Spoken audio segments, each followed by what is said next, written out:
스가랴 3장 1절과 4절까지만 봉독합니다. 대제사장 여호수아는 여호와의 사자 앞에 섰고 사단은 그의 우편에 서서 그를 대적하는 것을 여호와께서 내게 보이시니라. 여호와께서 사단에게 이르시되 사단아 여호와가 너를 책망하노라.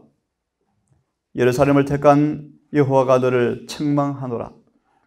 이는 불에서 꺼낸 거슬린 나무가 아니냐 하실 때 여호수아가 더러운 옷을 입고 천사 앞에 섰는지라.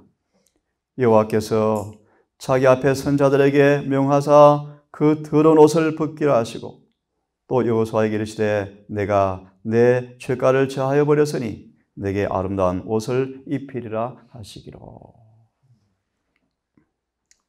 오늘날 하늘에서 이루어지는 실제적 장면을 보여주는 성경 본문의 말씀입니다. 우리 구절에 관한 증언을 잠시 먼저 보면서 시작하겠는데요. 3장 1절 3절 참소자라는 마지막 챕터에 보시면 마지막 문단에 이런 말씀이 있습니다. 여호수아가 더러운 옷을 입고 있었다. 우리를 대표하죠. 죄인들은 원수 앞에 있다. 그런 능란한 속임수로 죄인들을 유혹하여 하나님을 떠나게 한다. 원수는 죄와 수치의 옷으로 마귀에게 정복당한 사람들을 입힌다. 그리고는 그리스도가 그들의 빛이요 보호자가 되심은 공평한 처사가 아니라고 선언한다. 우리가 왜 의의 옷을 지켜서 더럽히지 않고 있어야 될 필요성이 무엇인가를 여러분 감지하시겠죠? 왜 성화되어야 하는가라는 사실을 여러분 이유를 아시겠죠? 돌아와서 3장 1절에 방금 본문의 말씀을 이렇게 증언은 말하고 있습니다. 오늘날의 같은 일. 지금 실제 하늘에서 진행되어지고 우리 삶 속에서 매일 경험되어지는 본문의 말씀을 이렇게 이야기하고 있습니다. 여호수아는 그 크신 천사께 간구하고 있는 것으로 나타나 있다. 우리도 그와 꼭 같은 일을 하고 있는가? 산 믿음으로 우리의 간구를 하나님께 올리고 있는가? 우리들은 예수께 우리의 마음 문을 열어놓고 있는가? 특별히 그리스도의 의 가운데 바로 서기 위해서 우리들은 매일보다 더 밝은 빛과 더 큰 힘을 얻고 있는가? 하늘에서 내릴 너전비 성령을 받을 준비로서 우리들은 마음속에서 모든 이기심을 제하고도 깨끗하게 하고 있는가? 지금 우리의 죄를 자복하고 버려야 할 때이다. 그렇게 함으로 미리 그 죄가 심판을 받고 토말함을 잊게 해야 한다.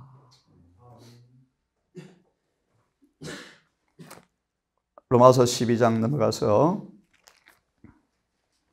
믿음으로 의롭게 된 사람들의 행실을 보여주는 본문을 한 말씀을 좀 더 보고 싶습니다.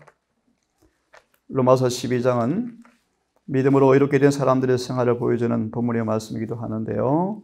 12장 한 구절만 좀 보겠습니다. 17절의 말씀입니다. 로마서 12장 17절.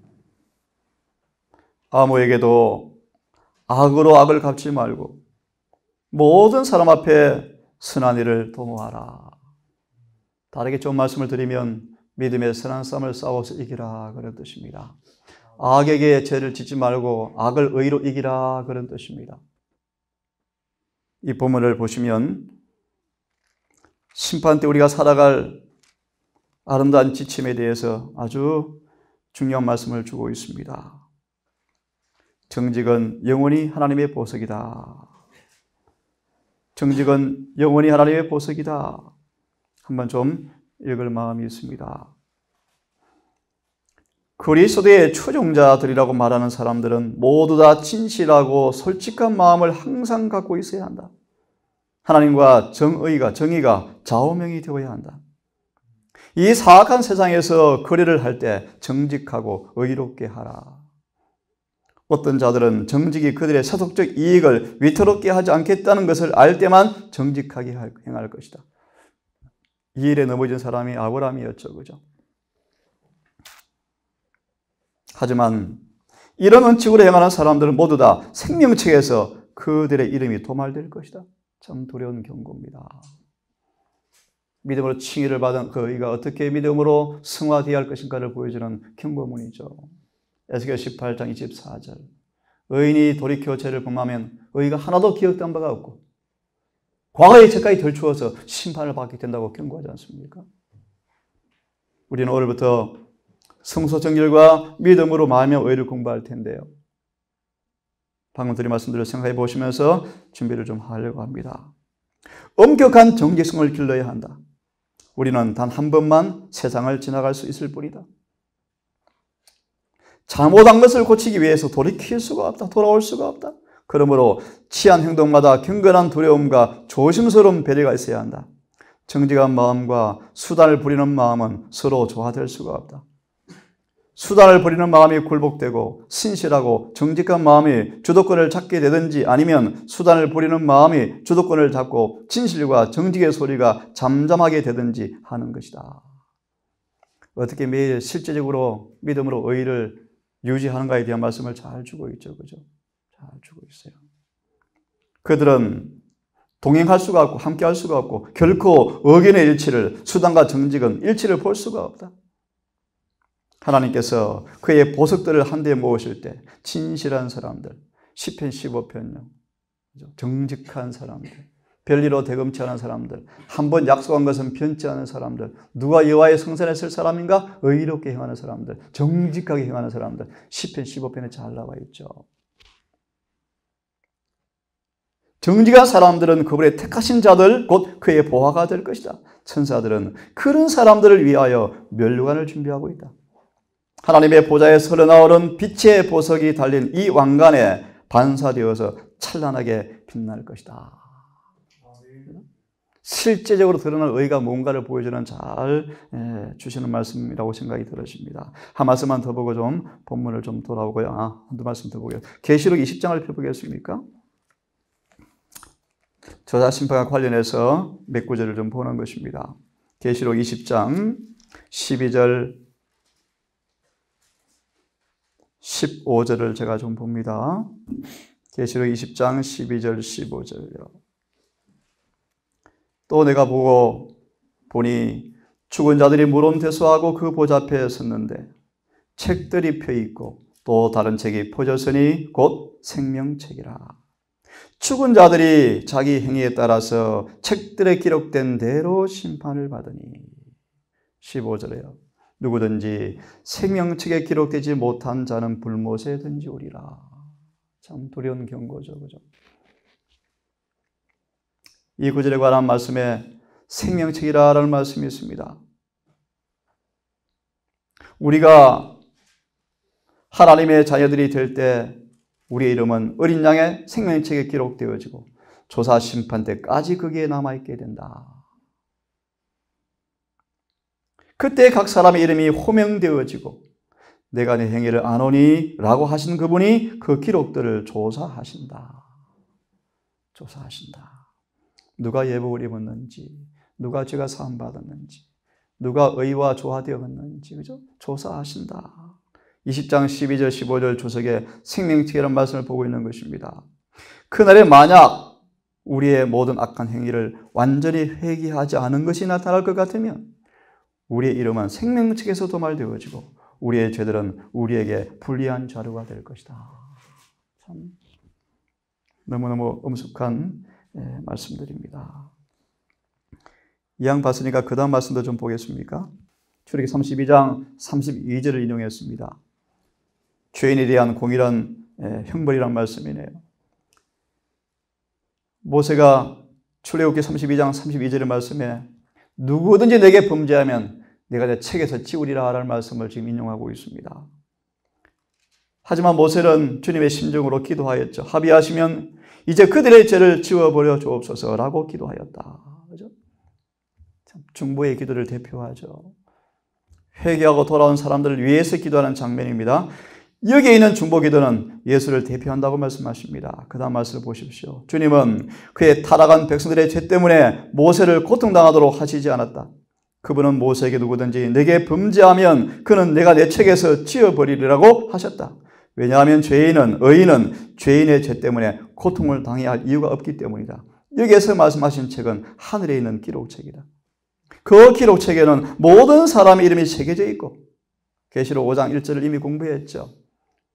옛적부터 계신 아버지의 수중에 있는 그 책이 펼쳐지는 그날 모든 기록은 세세하게 검토될 터인데 누가 책에 이름이 기록되고 남아있을 것인가? 죄가 도말될 것인가? 이름이 도말될 것인가? 참으로 엄숙한 말씀입니다. 모든 행동들 곧 그들의 죄와 순종이 충실히 기록되어 있다.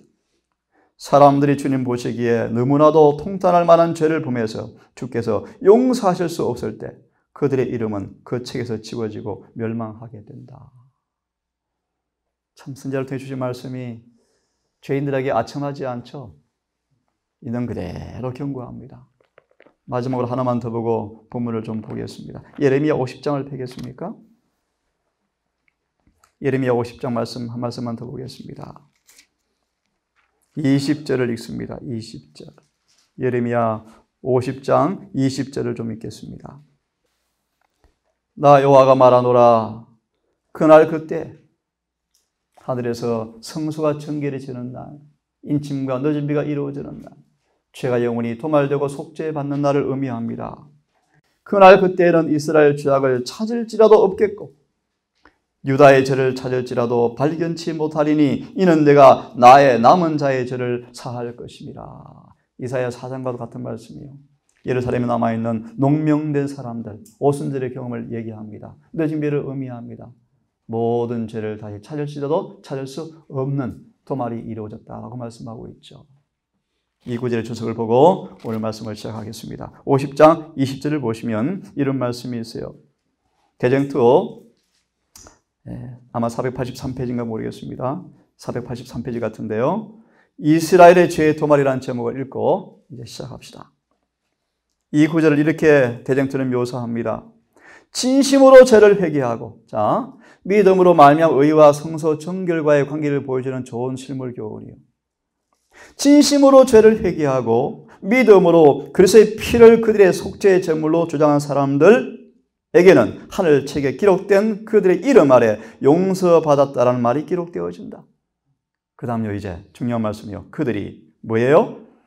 그리스도의 의에 참여한 자가 되어지고 그들의 품성이 하나님의 율법과 조화된다는 것이 나타날 때 그들의 죄는 도말되어지고 그들 자신이 영원한 생명을 받기에 합당하다는 선고가 내린다고 말씀하죠. 그죠? 용서받고 믿음으로 의에 참여하여 율법과 조화될 때 믿음으로 만약 의를 한마디로 정의하면요. 율법과 뭐 하는 것입니까? 조화시키는 것입니다. 그럴 때 성소가 정결해지죠. 이미 결론은 드렸습니다. 그리하여 무엇이요? 새 언약의 히브리 8장 10장의 말씀, 에스겔 36장의 말씀, 새 언약의 약속이 완전히 성취될 것이다. 완전히 성취게 될 것이다. 완전히요. 영원히 고정된다 뜻입니다. 이걸 영원한 의가 드러나고 영원한 의가 드러나고. 그래서 이미 본 말씀입니다. 다 약하고요. 마지막 구절만 봅니다. 그날에 여호와의 싹시 아름답고 영화로울 것이며 그 땅의 소사는 이스라엘의 피난자를 위하여 영화롭고 아름다울 것이며 시온에 남아있는 자, 예루살렘에 머물러 있는 자, 곧 예루살렘에 있어 생존한 자 중에 농명된 모든 사람은 오순절의 경험으로 그대로 인용하고 있고 늦은 비로 그대로 인용될 본문의 말씀이에요. 그들은 거룩하다 칭함을 얻으리라. 성소 정결과 믿음으로 말미암은 의. 화면을 보시면 우리 잘 아시는 구절을 제가 뒤에를 인용해 놓았습니다. 그가 내게 이르되 2300주야까지니 그때 성소가 정결하게 함을 입으리라. 이 말씀을 레위기 16장 30절을 말씀하십니다.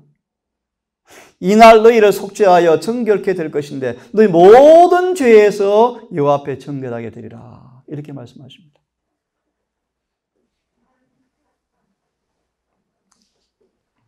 우리 성서를 공부해 보시면 1년 내에 드리는 매일의 제사, 1년 드리는 매일의 제사, 죄인을 대신해서 그 제물을 통해서 하나님께서 우리를 간합하십니다.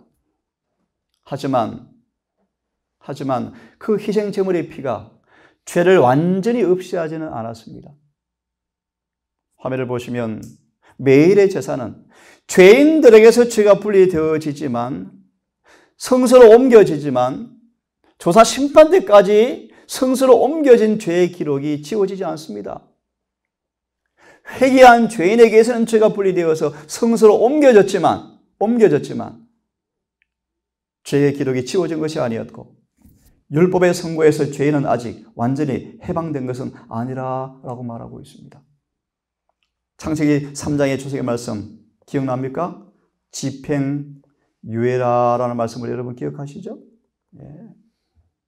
무죄 선고, 집행을 면제받았지만 마지막 속죄 때까지 죄의 목록은 남아있고 아직 율법의 선고에서 완전히 자유로운 것은 아니라라고 말합니다. 이어서 보시면요, 대속죄일에 대제사장은 회종을 위한 제물을 취하여 그 피를 가지고 마침 지성소에 들어가서 율법에 기록된 돌비 위에 속죄소의 피를 뿌렸을 때 드디어 뭐가 충족되었습니까? 율법의 요구가 충족되었다. 두 가지 의미가 있습니다.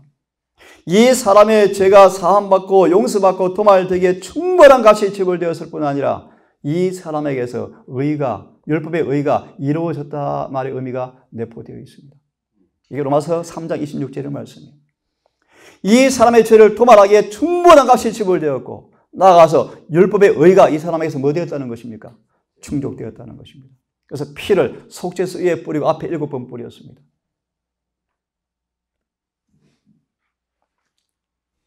여러분, 같이 한번 읽어보겠습니다. 시작.